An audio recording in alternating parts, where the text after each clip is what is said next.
Today we are going to look at uGal that is industrious, uGal that cultivates her skills, uGal that also understands that it is okay to look good while doing all that she's doing, being a Proverbs 31 woman.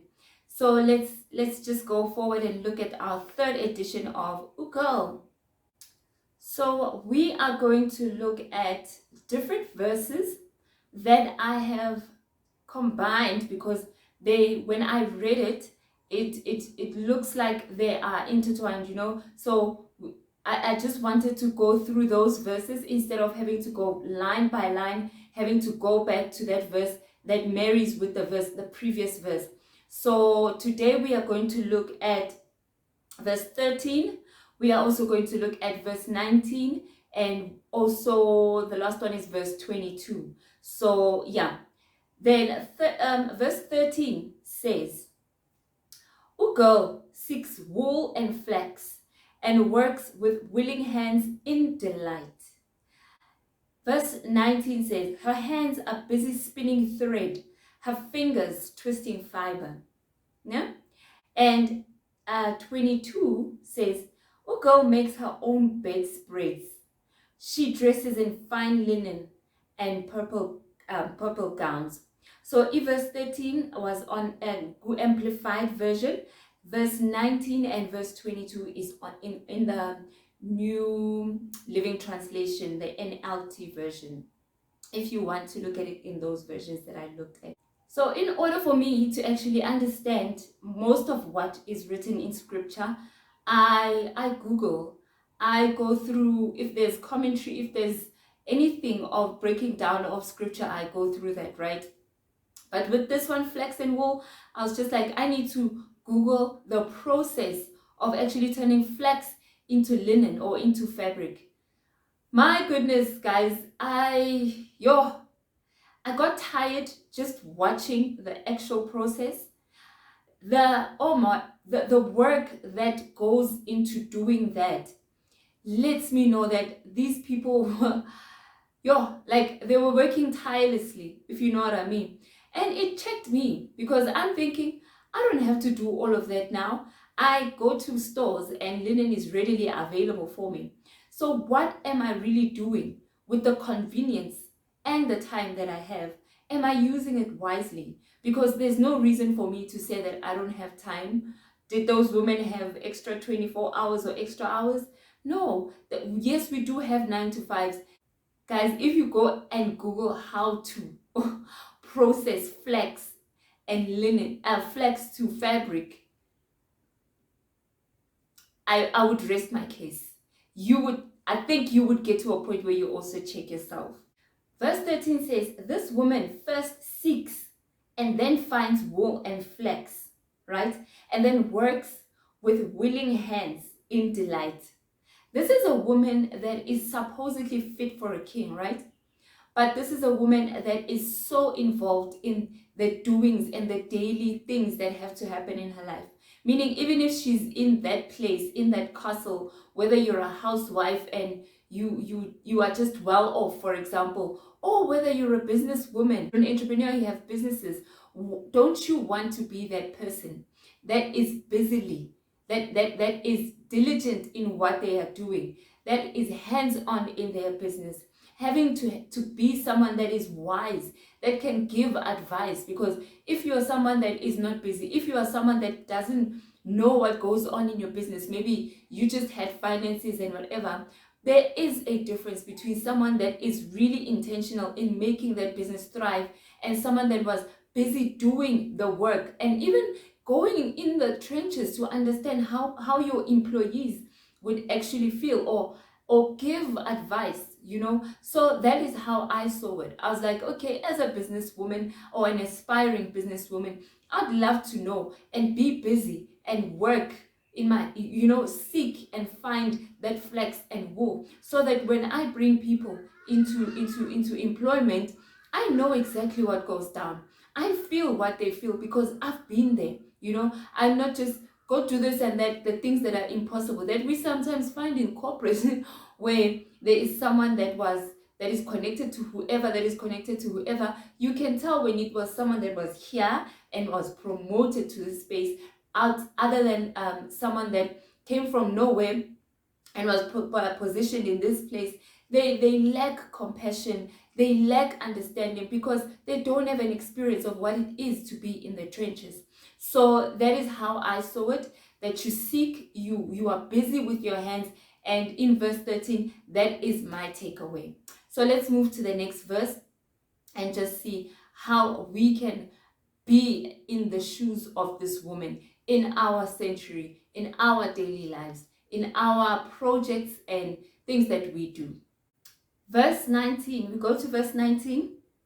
It says, her hands are busy. Her hands are busy spinning thread. Her fingers are twisting fiber.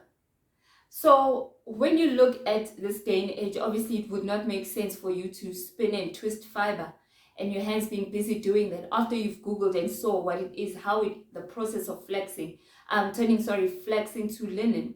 But in our day and age, for me, my spinning thread is this channel. When I look at how my fingers would be busy, would be to hone a skill, would be to cultivate a skill. I mean, remember the time where fellow South Africans happened. I mean, chefs, bakers, content creators, designers emerged just because of that time that we had, and we were able to find skills and actually improve ourselves in life.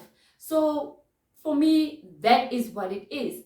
For my hands to be busy and my fingers to twist fiber, it is to cultivate these things. I'm learning a skill. I'm getting better at speaking. I'm learning a skill, editing, that I didn't even think how much work it is.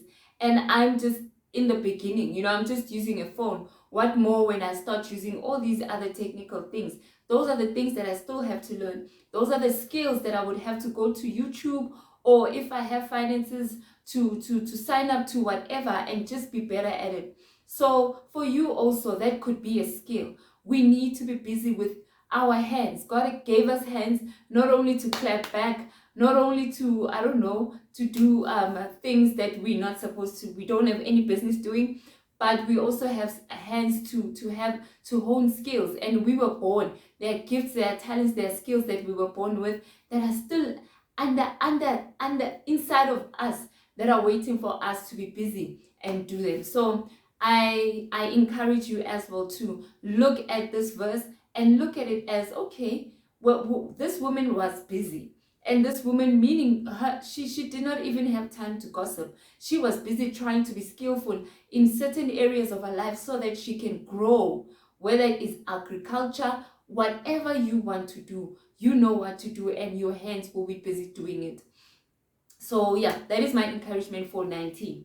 And then 22, we look at uGal. It's uGal makes her own bedspreads. She dresses in fine linen and purple gowns. So for me, this verse was the one that where I was like, okay, I think in this area, this is where I need to pay attention on. Because for me, anyone who knows me knows that I care little to not that much in my looks and my outward appearance. I've always been that person that's just like, you know what, I'd rather not look pretty but have a pretty heart, because I've seen the opposite happen in life so many times, where I'm just like, I'd rather be that person that when you have an encounter with me, yes, you don't look at me and be like, oh, that's the girl I want to talk to, but the minute you step into my atmosphere, you know that your life, there's something that happens inside of you because of the spirit that I carry, and I'm intentional in caring. So this is the area where I was just like, okay, it's not a bad thing to want to look better. It's not a bad thing to want to improve on, like not per se making my bedspread and obviously dressing up in the finest of linen and my purple gowns, but in my age, in how I am looking at it, when I look deep within me, I'm like, okay, I'm doing the work inside. Yes, I'm pursuing healing. Yes, I'm becoming self-aware. Yes, I'm kinder. Yes, I'm this, I'm that. Fruits of the Spirit, daily walk, daily practice, yes. But it is also okay to just look to improve. I'm not saying I fake it till I make it. I'm not saying I break my bank for me to look a certain way, but just in a way of having to improve and say, okay, it's okay for me to put a little this or put a little that, or make an effort each and every now and then to just look cuter and nicer. And it's okay to grow, to grow and just look at your fashion sense or your style sense and just going for it without any fear of, Lord, I'm just gonna look too extra, so it's gonna make, it's gonna cause confusion and all that, because those are the things that I think about, and that's crazy. But that is, now when I look at it, I'm like, you know what, she knows what she's about, and it's okay for her to look good. It's okay for her to invest in dressing up, just going to the shops. I don't have to make these things. And I realized that it also filters down to my to my home, my living space, because for me, it's my matter is just, as long as I'm clean, I'm good. But that also means now, even in my household, where I am in my living space, it's like, as long as it's clean, it's good. As long as the linen is clean, it's good. As long as this is clean, it's good. But it's okay to be like, okay, you know what, I can add a little flower here, I can add a little frame here, I can, just to be in that space. So for me, having to be like, I'm a plain Jane, it's okay, I don't even want to make an effort, it filters down to other areas of my life. And I'm only realizing that now, actually, now that I'm recording this. I guess this is for me, this is my revelation. So I'm actually realizing that actually even my living space is like that. With everything that I do, I just want it to be so simple, so practical. But it's okay to just want to judgify things. It's okay to want to explore certain parts of yourself that you didn't even know existed. So yeah, okay, 22, okay, I hear you. Okay, so I guess in closing, I would just like to encourage for you guys to work with your hands, obviously. And it says willingly and in delight. That would mean you need to work with something that you love, right? You need to work on something that you love. Even in cultivating your skills, don't look for something that you know very well, that, you know what, I never even had a desire for this.